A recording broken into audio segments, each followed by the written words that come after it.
Bapak ini bisnis apa tuh Pak sebenarnya Pak? Lebih baik kita nggak ada yang tahu Pak. Loh, Bisnisnya kalau memang kita ini cita-citanya simple. cita-citanya simpel. Jadi pengangguran tapi yang berpenghasilan tinggi. Ya Allah. Enak. Gimana caranya itu? Jadi- Kalau saya kan jelas Pak, jualan beras organik gitu kan.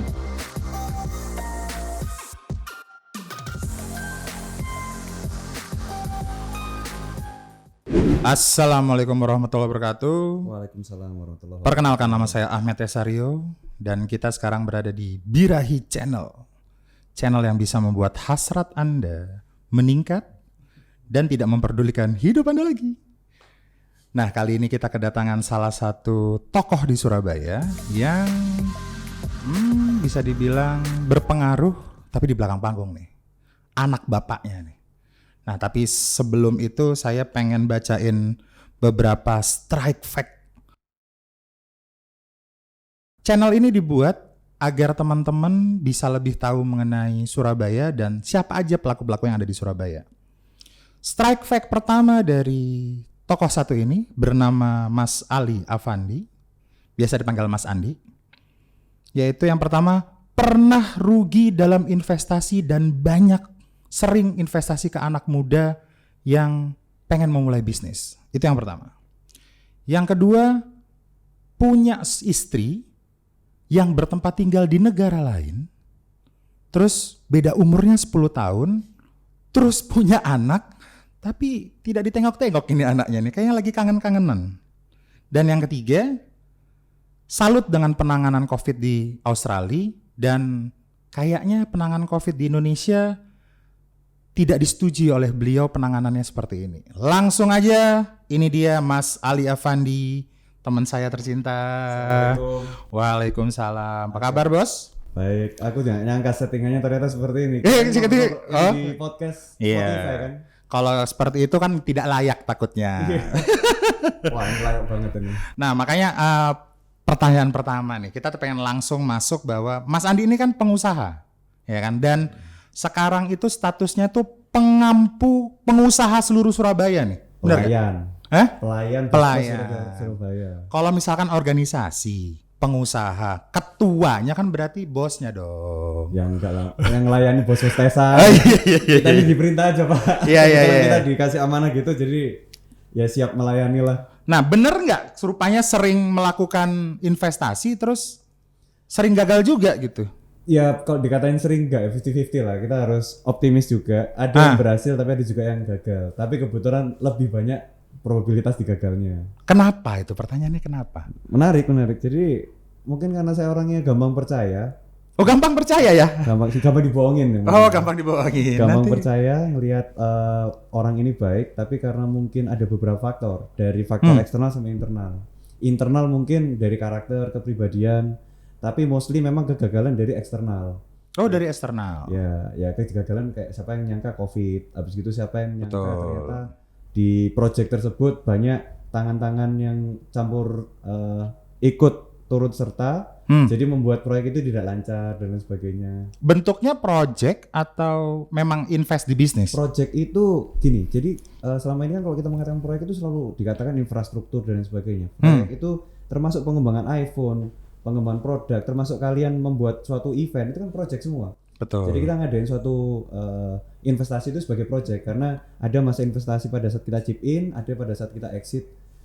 Di akhir nanti itu juga harus ada end phase-nya seperti apa, exit-nya seperti apa. Nah, invest itu kan biasanya uang nganggur nih kan, akhirnya kan. Biar gimana caranya uangnya itu modal lah bro, kalau uang nganggur bang yang kan punya. kalau invest modal kerja beda. Nah, pertanyaannya adalah sampai berapa sih Pak kerugiannya itu, dan keuntungan dari invest itu nutup nggak? Yo ada lah, kalau nyebut Ada lah. ada. Agak ngeri juga dia kayaknya. Kalau misalkan nyebut lebih bahaya juga. Jadi kalau nutup sih alhamdulillah masih nutup. Masih nutup, dari keuntungan itu masih nutup ya. Jadi kasarannya dibohongin aja masih untung lah. Ya kan, soalnya kalau kita ngelihat startup di Indonesia kan katanya 1.000 dari 1 banding 10, dari 10 yang diinvestasi 9 rugi total, 1 tapi nutup keuntungan 10 yang lainnya. Berarti Mas Andi at least masih ke sana ya? Ya mungkin alhamdulillah beruntung di antara satu. Jawabnya ragu-ragu loh. Ya. Tapi kebanyakan kategori bisnisnya apa Pak? Industrinya apa Pak? Kalau yang kemarin pengalaman itu biasanya project based, itu ada di bidang kuliner Kuliner ada. Terus di bidang maintenance, pengelolaan kapal juga ada. Waduh, Terus ngeri gitu. ada beberapa hal lah. Di Oke. rumah juga ada, di perumahan dan lain sebagainya. Jadi memang multi jenis bisnis ya, enggak? Tergantung dari based on yang pitching dari mana.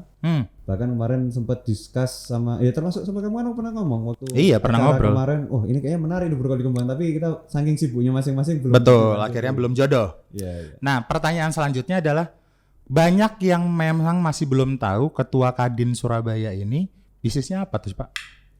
Bapak ini bisnis apa tuh Pak sebenarnya Pak? Lebih baik kita nggak ada yang tahu Pak. Loh, Bisnisnya kalau memang kita ini cita-citanya simple. cita-citanya simpel. Jadi pengangguran tapi yang berpenghasilan tinggi. Ya Allah. Enak. Gimana caranya itu?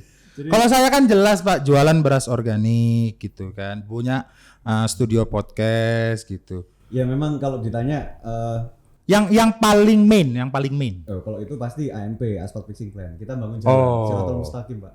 Bangun jalan. Dari Selam, gunung dipecah jadi aspal, pengaspalan jalan itu kita yang garap. Oh, berarti itu yang paling clear tuh. Berarti Mas Andi ini ngerjain pengaspalan jalan. Ya, Di mana kalian memakai jalan tol berarti itu Ya, pahalanya masuk semua lah ya. ya nggak semuanya Pak. Nggak semuanya. Konsorsiumnya ya juga banyak. Kita kan cuma Oke. sebagian kecil. Tapi di Jawa Timur yang ngerjain kebetulan banyak kan Mas Andi kan di AMP itu ya. Ya nggak banyak kan harus nawar Pak. Cuma Harus terakhir nawar. kalau proyek-proyek teman-teman tahu Suramadu, sisi Surabaya itu kalau teman-teman menuju Suramadu itu kan ada kayak jembatan tuh. Ada PP, Autamaras. Oke, Nah, betul. Autamaras itu perusahaan kita. Weh. Jadi Itu loh. di travel juga ada travel haji, tapi kalau disebutin semua, tapi yang main itu sih. Tapi sekarang lebih ke arah investasi. Lebih ke arah investasi. Karena kan pivoting kalau misalkan sekarang project di pemerintah sekarang lagi seret, otomatis kan pivotingnya harus jelas. Otomatis kita sekarang bantuin teman-teman untuk yang bisa berinvestasi, terus yang di Autamaras ya hanya jualan retail, batu belah dan lain sebagainya. Gimana caranya biar bisa pitching ke Mas Andi? Kalau itu sih kita close connection. Close Jadi connection. benar-benar harus ya orang-orang yang Terdekat. Karena kita investasi kalau orang baru agak sedikit membatasi. At least datang jadi anggota Kadin dulu. Mungkin. Mungkin. Nanti lewat Brotesar kayak ini kan. Bisa. Saya ini promosi loh ya. Iya, Kamar iya, Dagang Indonesia. Ya pengalihan aja ya nyari kesibukan habis itu daripada di kamar sendirian habis itu Ya. menes sendirian itu lebih baik. Berarti sudah tahu lah jadwal dia tidur. Ada bapak baru gimana kok?